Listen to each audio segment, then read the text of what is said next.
বন্ধুসকল, ৰাশি চক্ৰত 12টা ৰাশি আছে। প্ৰত্যেকটি ৰাশিৰ ব্যক্তিৰ স্বভাৱ আৰু চৰিত্ৰ পৃথক ধৰণৰ হয়। আজি আমি 5টা এনেকুৱা ৰাশিৰ বিষয়ে জানিম, যিকেইটা ৰাশিৰ ব্যক্তি ধনী হোৱাৰ চান্স আন ৰাশিতকৈ অধিক হয়।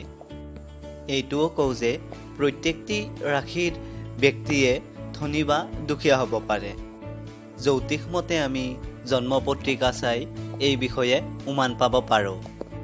আহক তেনেহ'লে আমি সেই 5টা ৰাশিৰ বিষয়ে জানো, যিকেইটা ৰাশিৰ ব্যক্তিৰ স্বভাৱ চৰিত্ৰই তেওঁলোকক ধনী হোৱাৰ দিশত আন ৰাশিতকৈ আগত ৰাখে। বৃষ ৰাশি। বৃষ ৰাশিৰ ব্যক্তিৰ অধিপতি গ্ৰহ শুক্ৰ। শুক্ৰশাসিত বৃষ ৰাশিৰ ব্যক্তি সদায় লাক্সাৰিয়াছ বস্তুৰ প্ৰতি আকৰ্ষিত হয়। বৃষ ৰাশিৰ ব্যক্তি জেদী স্বভাৱৰ হয়। এওঁলোকে সদায় টকা উপাৰ্জনৰ পথ বিচাৰি থাকে। ধন আৰু বিলাসিতাৰ গ্ৰহ শুক্ৰদেৱৰ প্ৰভাৱৰ বাবে এওঁলোকৰ আশা আকাংক্ষা ইমানেই বেছি হয় যে এওঁলোকে যিকোনো প্ৰকাৰে টকা উপাৰ্জনৰ পথ বিচাৰি লয়। বৃশ্চিক ৰাশি। বৃশ্চিক ৰাশিৰ ব্যক্তি ভৌতিক বস্তুৰ প্ৰেমী।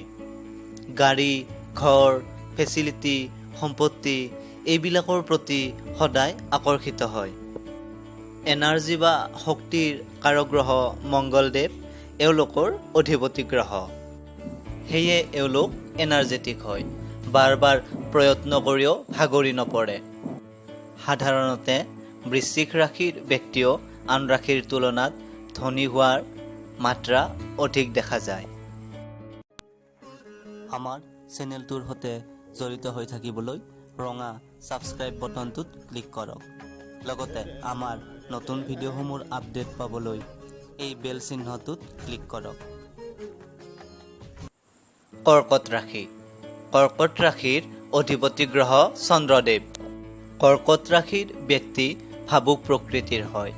এওঁলোকে নিজৰ আপোন মানুহৰ বাবে সকলো ত্যাগ কৰিব পাৰে।